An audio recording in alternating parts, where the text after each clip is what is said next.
آپ اس کو کنٹین کر سکتے ہیں, کسی حد تک روک سکتے ہیں کہ اپنے معاشرے میں ختم اس لیے نہیں کر سکتے کہ جس لیول پر پیسہ انوالوڈ ہے, جس لیول پر حکومتیں انوالوڈ ہیں, جس لیول پر ویسٹرن زائنسٹ سسٹم اور بینکنگ سسٹم انوالوڈ ہے, جس لیول پر کوورٹ یعنی secret agencies like CIA involved ہیں, اس کو ختم نہیں کیا جا سکتا کیونکہ یہ ان کے اسٹریٹجک انٹرسٹ کا حصہ ہے کہ ڈرگس کو استعمال کر کے قوموں کو تباہ کیا جائے.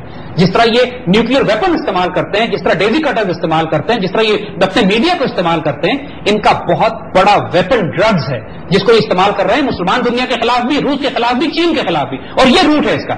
یعنی وہ کاروبار جو ایسٹ انڈیا کمپنی نے, وہ اسٹریٹجی کسی قوم کو سافن اپ کرنے کی, تباہ کرنے کی, لو انٹینسٹی کانفلکٹ کی جو ایسٹ انڈیا کمپنی نے چینیوں کے خلاف ڈیولپ کی تھی, اب ایک فل فلیج وار ہے جو CIA اسپانسر کرتی ہے, جوئش سینڈیکیٹس اس کو رن کرتے ہیں, زائنسٹ بینکنگ سسٹم اس پیسے کو لانڈر کرتا ہے اور استعمال کرتا ہے, اور اس سے یہ اپنے تمام ان تہذیبوں کو تباہ کر رہے ہیں جن تہذیبوں کے خلاف یہ بعد میں مسلح جنگ برپا کرنا چاہتے ہیں. یہ سافننگ اپ آپریشنز ہیں جو ہو رہے ہیں. ان تمام باتوں کو دیکھیے, اس کے ریسپانسز ڈیولپ کیے جا سکتے ہیں. پاکستان میں ہمیں بہت سخت ڈرگ لاز اپلائی کرنے پڑیں گے. نہیں, ابھی تک پچھلے 10 سال میں سوچئے پاکستان میں ایک بھی ڈرگ ڈیلر پھانسی نہیں چڑھایا گیا, کسی ڈرگ ڈیلر کو سزا نہیں دی گئی, جبکہ بڑے بڑے, میں آپ کو بتاؤں, بڑے بڑے ڈرگ ڈیلر جو پاکستان نے پکڑ کے امریکہ کو دیے ہیں, چند ہفتوں کی سزا کے بعد وہ ریلیز ہو جاتے ہیں. اور یہ ہسٹوریکل فیکٹ ہے کہ لوگ ریلیز ہوئے ہیں, وہ ڈرگ ڈیلر جو پاکستان کے ریکارڈ میں اس ریجن کے بڑے بڑے ڈرگ ڈیلرز تھے, امریکہ نے CIA کے پاس جاتے ہی وہ ریلیز ہو گئے. کیوں؟ اس لیے کہ ان کی پیرول پہ تھے, ان کا آپس میں کاروبار تھا, ان کا ساجھا تھا, وہ دوست تھے, شرکت دار تھے اسی کاروبار میں. اور CIA ملٹری آپریشن فنڈ ہوتے ہیں ڈرگ کارٹیلز کے ذریعے, جیسے ہم نے بتایا. انہوں نے BCCI بینک کو بند کروایا یہ الزام لگا کر کہ یہ ڈرگس میں منی لانڈرنگ کر رہا ہے. حقیقت یہ نہیں تھی. اصل میں BCCI بینک حالانکہ وہ انٹرسٹ بیسڈ بینک تھا, ان کے کفر کے نظام میں ان کے مقابلے پہ کھڑا ہوا تھا, لیکن آغا حسن آبادی کی بڑی بھاری انویسٹمنٹ تھی پاکستان کے ایجوکیشن میں. یعنی ٹوپی میں جو ہمارا غلام اسحاق خان انسٹی ٹیوٹ آف ٹیکنالوجی بنا ہوا ہے پاکستان کے ایجوکیشن میں, وہ سارا BCCI فنڈڈ ہے. اس کے علاوہ ہمارے نیوکلیئر پروگرام کے لیے جو پوری دنیا میں ہمیں منی شپمنٹس کرنی پڑتی تھی, خرید و فروخت کرنی پڑتی تھی, وہ سارے کے سارے خاصی بڑی تعداد میں پاکستان کے اسمگلرز بھی کنٹریبیوٹ کرتے تھے. یعنی پاکستان کے بڑے بڑے اسمگلرز نے کنٹریبیوٹ کیا ہے نیوکلیئر پروگرام اور اکوپمنٹ اور پارٹس کو پاکستان لانے میں, اور BCCI نے بھی رسک لیا تھا یہ کہ پاکستان کے لیے وہ منی ٹرانسفر, منی شپمنٹس کو کرنے پہ. اب یہ اس کا الزام تو نہیں لگا سکے, ڈرگس کا الزام لگا کے اس کو بند کر دیا, لیکن اس میں کوئی شبہ نہیں ہے کہ ان کا ایک ایک بینک ڈرگ منی لانڈرنگ میں انوالوڈ ہے. ان کے یہ چہرہ اتنا ناپاک ہے اور پوری انسانیت کو اتنی اس کی وجہ سے اذیت اور تکلیف میں یہ مبتلا کر رہے ہیں ڈرگس کی وجہ سے. اب ہم نے یہ چہرہ بھی آپ کو دکھایا. آئندہ انشاءاللہ اگلے 1-2 پروگراموں میں ہم سولوشن کی طرف آئیں گے, لیکن for now we would like to conclude it here. ان کا جو فوڈ کنٹرول, ان کا جو منی سپلائی کنٹرول اور ڈرگس کنٹرول, اور اس کے علاوہ جو ان کے اور ایسوسیٹس جو ان کے طریقہ کار ہیں جس سے یہ انسانوں کو غلام بناتے ہیں, قوموں اور تہذیبوں کو تباہ کرتے ہیں, آج یہ سارا ایلیمنٹ آپ کے سامنے آ گیا. انشاءاللہ responses will be developed in the next programme. Thank you Zaid صاحب. ویورز, آج ہم نے ڈسکس کیا ہسٹوریکل کانٹیکسٹ اور اس کو ہم نے بلڈ کیا ہے ماڈرن ڈے اوپیم وارز میں. اس ٹاپک کو ہم اگلے ایپیسوڈ میں جاری رکھیں گے. انٹل نیکسٹ ٹائم ہمیں اجازت دیجیے. ہمارا ای میل ایڈریس ہے info@brasstax.biz. Keep on writing to us. Until next time, خدا حافظ.